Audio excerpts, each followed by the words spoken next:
So in this video, we're going to be kind of doing a few things. I'm trying to keep with the pace of giving you guys somewhat of a daily vlog. So behind me here is our Dodge Challenger Hellcat that we've restored, and we're just working through a bunch of stuff and getting this thing dialed in. So you'll notice a few things. I took this out. So I took out this plastic grill because the tape that was holding it in wasn't holding very well. So I have it removed. It's just sitting over here, and then I'm gonna put new double-sided tape on it. Also, we replaced the passenger side window. So I went ahead and tinted it, which I'll show you guys me failing at that right here.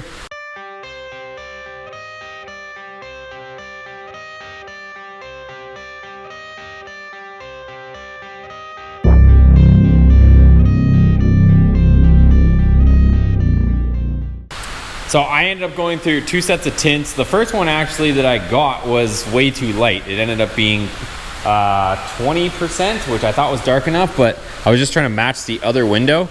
And then this is my second attempt at it. So it's curing right now. It looks really, really dark. But I hate doing this. Like I said, if it wasn't for the fact that it was frameless, I wouldn't have even attempted it at all, because this is a very finicky process. But it's on here. It still has to dry though, and with, I don't know if you guys can hear it, but it's raining out right now, so it's just super damp out.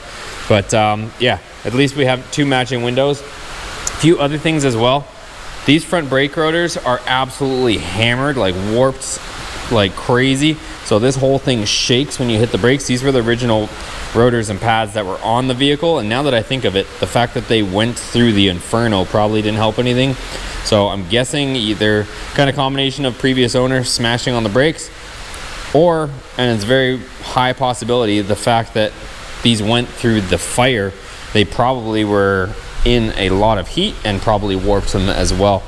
So we got a few things to attend with. I told you guys I was feeling a vibration from the rear. Check this out. Look how loose these are. That is crazy. Let's check this side. This side looks pretty tight. That's so weird. And check this. I think I gotta just double, triple check everything, you guys. Look at that one. Look at that bolt. It's hanging. Man, all right. Well, at least I know why I was getting some shimmy shake in the back. Good thing I didn't send it. Oh my God. All right. Now we are just going to, I mean, I've checked quite a few of the hardware, but I didn't anticipate that the bolts, like, you never need to take that out. But yeah, I'm gonna see about maybe popping them off and putting some red or even blue Loctite, something on there. I don't need those guys coming out. All right, so we got Loctite in all the bolts, tighten them all down. Check this out, you guys. I never really paid too much attention to this, but this is definitely not helping our vibration. Look at how many weights they've got on this wheel. Like I said, I didn't really inspect these wheels too much when I picked them up secondhand. This one doesn't have too much, you know, a little strip there. I guess it does have quite a bit up there. So let's pop these rears off. Let's throw these on our tire machine, see what the heck is going on with these. All right, check out all these weights on here. Comment down below before I put this on. Put your guess. We're gonna go ahead, roll this over to our tire machine and see what it shows. All right, huge shout out to Ben Pack for sending us these Ranger tire machines, because we are about to find out how much somebody messed up on these.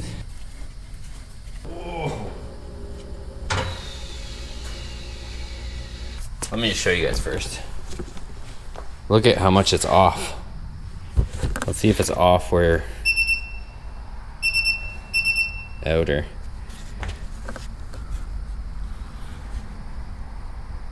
It's got a ton of weight right there. Let me just make sure that it's centered properly, because it looked a little jumpy.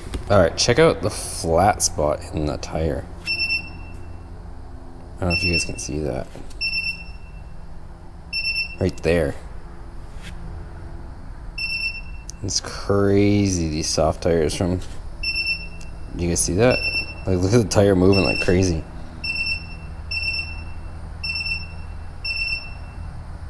The tire's not even round. This thing is just going mental. I'm gonna just try popping all these weights off. I mean, I don't even know if there's a point to to keeping 5 million weights on there. We'll see what it says without it, but look at that. It's so off. All right, so I just took off 5 million chiclets. Let's see what she shows now.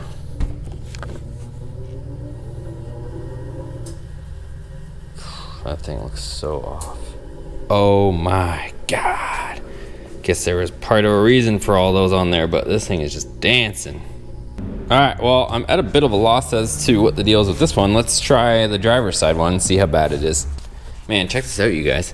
So if I put the wheel like this, watch, it's gonna go from like leaning over to standing up all by itself, just from the tire look. It's leaning this way and then it's gonna stand up this way. It's so crazy. All right, let's get the other one on there. Also, I don't know if you guys can see this big divot right here. I can feel it, but there's like a huge divot right here in the tire. I don't know if you'll be able to pick that up on camera. There's a big dent right here in this tire. It might just be the tires all wonked out. All right, well, this one's not nearly as bad, but still, that's quite a bit. So I do have these. I don't know if I think I've shown them to you guys, but I do have 15-inch RC comps, but the bolts need to be cleaned up, replaced, whatever. But let's just see, just for fun, what these balance out at. They don't have any weights on them.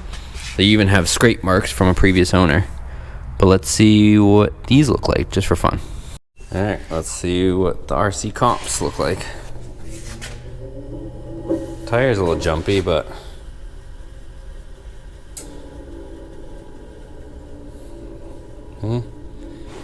zero weights on them at the moment. But at least those rims look not so wonky. Let's double check. Tires are definitely, yeah, the rim is straight for sure. Let's see.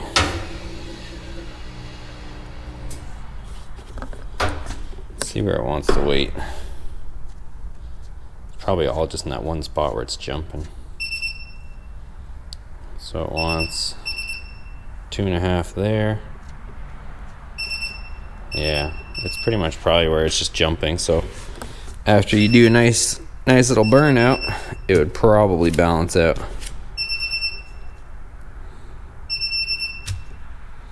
So I don't know. Let me figure this out, and I'll tell you guys what I decide here in a minute.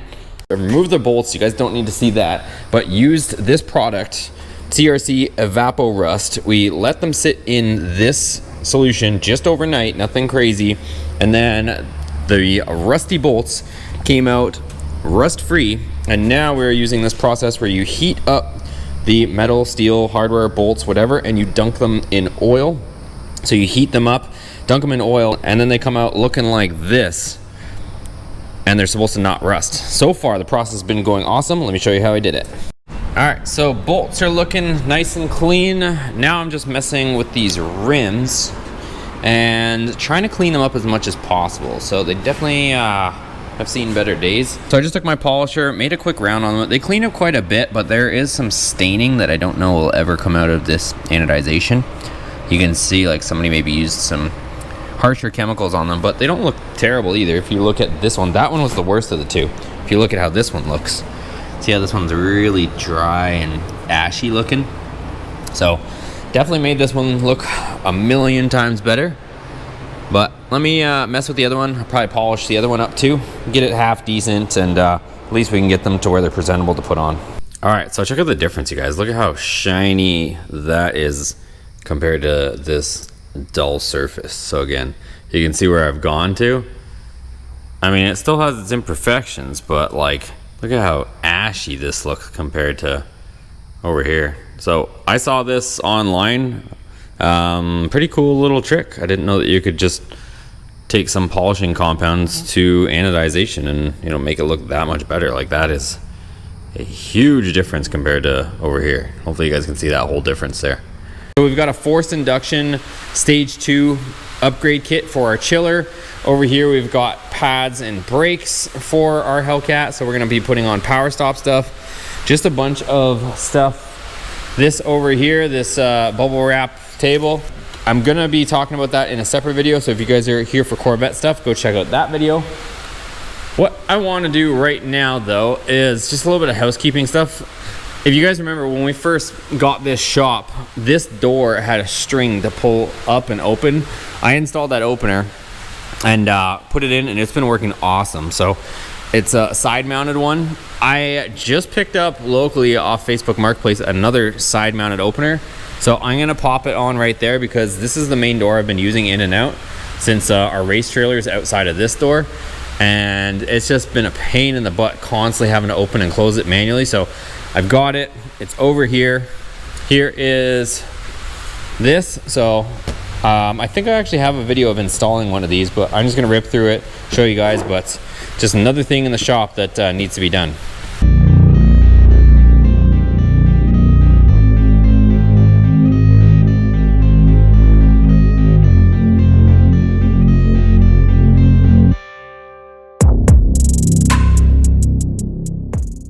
All right, you guys, so a couple hours later and our side opener is installed. I gotta reseal the bottom of these doors. It's raining like crazy outside, so rain's been coming in, but now so much better than having to lift that thing every time.